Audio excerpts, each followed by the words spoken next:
Hello and welcome to this video. Today we are going to comprehend the poem A Thing of Beauty by John Keats. As we know, this poem is based on Greek legend. It's a beautiful poem. It is an extract from Endymion, a long poem by the same poet. And Endymion is the central character. Endymion, he was a young beautiful shepherd और उसने एक स्वप्न देखा था Cynthia का. Cynthia is the moon goddess in Greek legend. Greek legend में Cynthia चांद की देवी है और वो रोमांचित युवक जो था नेम्ड एंडीमियन. एंडीमियन वो जंगल वो भटकता रहता है उसको ढूंढने के लिए. इस पोएम की कथा वस्तु भी यही है, क्वेस्ट फॉर आइडियल ब्यूटी, आदर्श सुंदरता की खोज. तो let's go through the questions. Through the questions we are going to comprehend the poem. Question number 1, what kind of a poet was John Keats?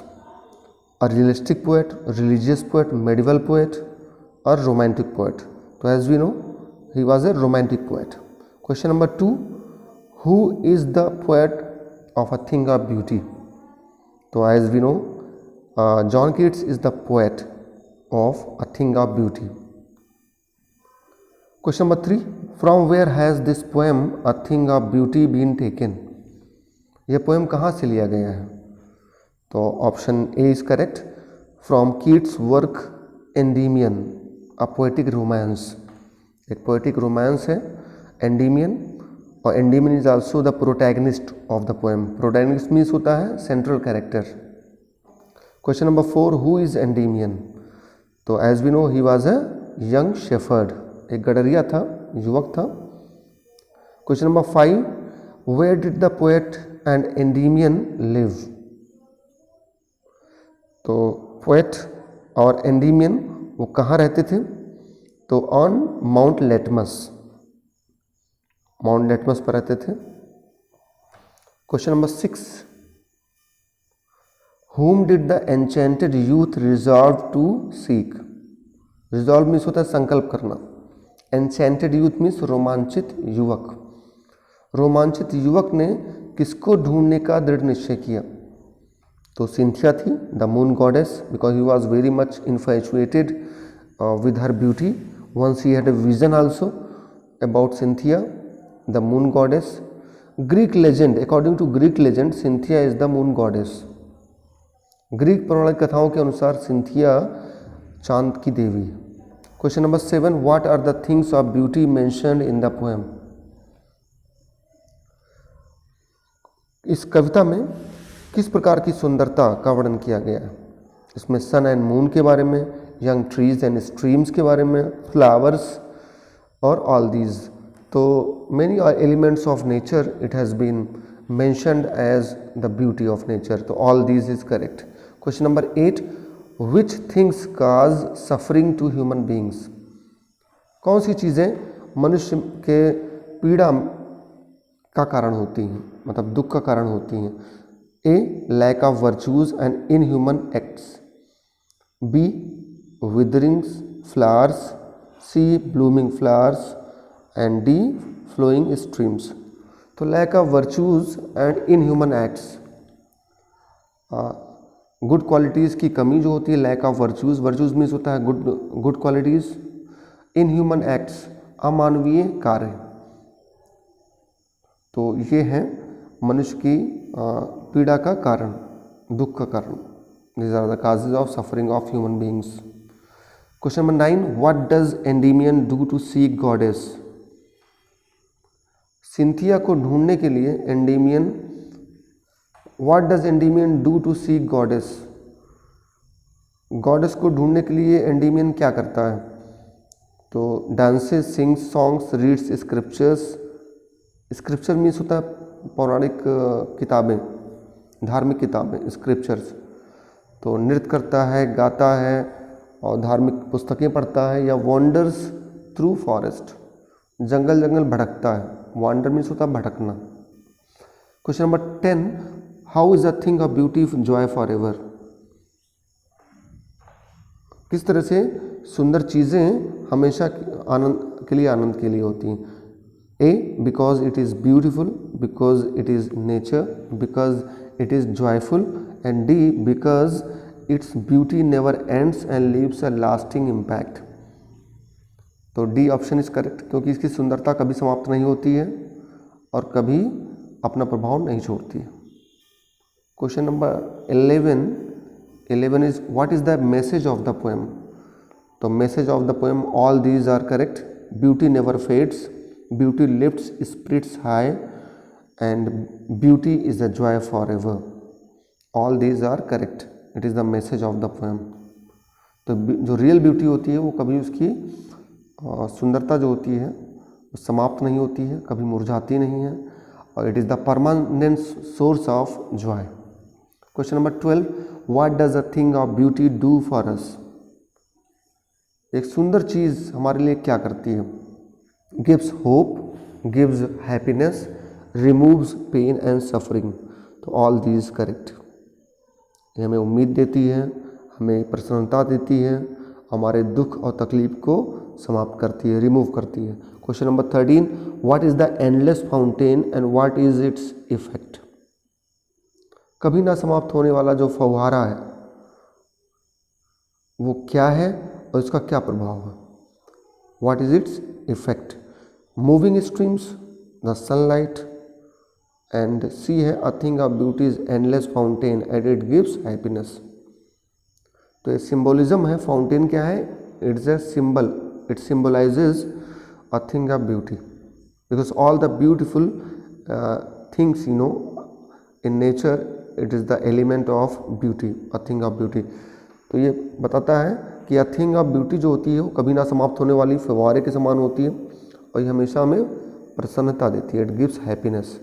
Question number 14, what does a thing of beauty is a joy for ever mean. A thing of beauty is a joy for ever, इसका मतलब क्या है। तो D option is correct. It will keep giving happiness for a longer time. Question number 15, what is beauty in Keats opinion. John Keats के अनुसार सुंदरता क्या है। तो D option is correct, a joy for ever. A thing of beauty is Joy for ever, it's a beginning of the poem. तो एक सुंदर जो चीज़ होती है वो हमेशा के लिए खुशी देती है हमें। Question number 16, what is the concept of beauty. तो ब्यूटी जो सुंदरता है उसका क्या कंसेप्ट है।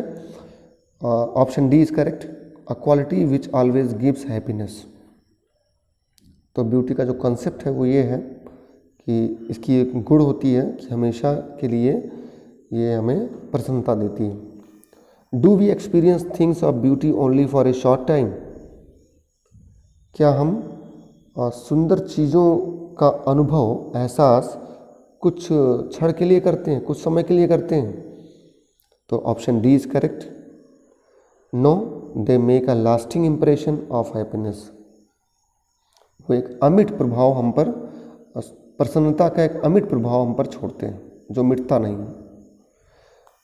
Question number 18, who said that a thing of beauty is a joy forever. तो obviously it was John Keats. Question number 19, how does a thing of beauty provide shelter and comfort. किस तरह से जो एक सुंदर चीज़ होती है वो हमें एक छाया और आराम प्रदान करती है। तो by giving a sense of joy and happiness, B by removing pain and suffering, and C like a bower means shady place, एक छायादार स्थान के समान होती है। तो डी ऑप्शन इज करेक्ट, ये सारी चीज़ें हमें प्रदान करती हैं। 20, whose loveliness will keep on increasing. किसकी सुंदरता वो बढ़ती रहती है। तो of rivers, of mountains, of nature, of all beautiful things. तो the loveliness of all beautiful things keep on increasing. सभी सुंदर चीज़ों की जो सुंदरता होती है वो बढ़ती रहती है, घटती नहीं है। Question number 21, write the phrase which means it is immortal. उस फ्रेज को लिखिए जिसका मतलब है ये अमर होता है, it is immortal. B option is correct, it will never pass into nothingness. It refers to beauty, a thing of beauty. तो एक सुंदर चीज़ जो होती है वो कभी समाप्त नहीं होती है। What is a bower? Bower means a shady tree, एक छायादार पेड़ होता है। रिवर नदी, स्ट्रीम एक झरना होता है जो बहता हुआ पानी है। सोता अ बिग ट्री, एक बड़ा पेड़। अ शेडी ट्री, एक छायादार पेड़ होता है। 23 question number 23, why do we need sweet dreams, health and quiet breathing? हमें मधुर सपने, स्वास्थ्य और अच्छी सांस की ज़रूरत क्यों होती है? To have a healthy mind and body, B to have sound sleep, to have peace and happiness. For all these reasons we need sweet dreams, health and quiet breathing, and all these things we can get in the beautiful surroundings. Option all these correct. 24, what are mighty dead in the poem? Mighty dead उन महान व्यक्तियों के लिए है जो नहीं है। Dead people, dead relatives, dead plants, and D option is correct. Great respect worthy ancestors, specially dead emperors. तो बहुत ही आदरणीय जो हमारे पूर्वज थे, विशेष रूप से जो सम्राट थे, मृत लोग, जो महान लोग थे, उनके लिए माइटी डेड आया। Question number 25, what is the endless fountain of immortal drink? कभी ना समाप्त होने वाला जो फव्वारा है और उसकी जो जल है, इमॉर्टल ड्रिंक, अमर कर देने वाली जल है, वो क्या है? Rivers, flowing streams, sunlight and all the things of beauty. तो it refers to all the things of beauty, it is a symbolism. Question number 26, what does brink mean? Brink, brink का क्या तात्पर्य है? Roof top, a rocky space, mountain top, and edge at the top. शिखर का एक कगार, उसको बोलते हैं ब्रिंक। माउंटेन का एक कगार जो है उसको ब्रिंक बोलते हैं, BRINK। 27, what does immortal mean? Immortal का मतलब क्या है? अमर का मतलब क्या? नेवर एंडिंग और endless. D option is correct, कभी ना समाप्त होने वाला, अंतहीन। Question number 28, what image does the poet use to convey that beauty is everlasting?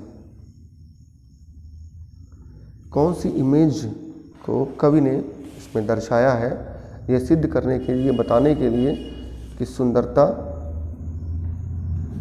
समाप्त ना हो, कभी ना समाप्त होने वाली होती है? तो C option is correct, endless fountain of joy is the correct option. Endless fountain of joy is the image through which he just want to convey that beauty is everlasting. 29, what is the effect of immortal drink? अमर कर देने वाला drink जो है उसका क्या प्रभाव? No one is thirsty, everyone is happy, C immense joy and happiness. तो it refers to immense joy and happiness. Immortal drink जिसका जो प्रभाव है वो इमेंस जॉय और happiness. 30, pick the words from the poem which mean stories magnificence. Stories भव्य कहानियाँ, शानदार कहानियाँ। तो टेल्स एंड ग्रेंड्योर, ग्रेंड्योर का मतलब होता है magnificence. 31 question number 31, what removes pall from our life? Pall means होता है कवरिंग। हमारे जीवन पे जो कवरिंग है, जो ढका हुआ है, ठीक है, उसको कौन क्या व्हाट रिमूव्स, वो कौन सी चीज़ उसको हटाती है? We have the covering of all the negative things over us. तो nature's beauty is the is the when we go in natural surrounding, it is going to uncover us with all the negative ideas, negative things, all the despondence and everything. तो ये क्या है? पाल means covering है हमारे ऊपर। Question number 32, what is the meaning of gloomy? Gloomy का मतलब क्या है? तो ग्लूमी में सब होता है दुखी, बहुत ही सुस्त, डल एंड डिप्रेसिव, बहुत ही उदास व्यक्ति, gloomy. Question number 33, how does beauty help us when we are grief stricken? जब हम दुखी होते हैं तो सुंदरता किस तरह हमारी मदद करती है? Bye giving a ray of hope. A option is correct. आशा की किरण देकर, हमें उम्मीद की एक किरण देकर। Question number 34, how what does poet mean by some shape of beauty? Some shape of beauty का क्या तात्पर्य है? तो C option is correct, beautiful object that gives happiness. सुंदर चीज़ें जो हमें प्रसन्नता देती हैं। 35, which figure of speech is used in the word some shape of beauty? तो some shape of beauty, it is the direct comparison of beautiful things, so it is a metaphor when two different objects are directly compared without using like as, so it is called metaphor.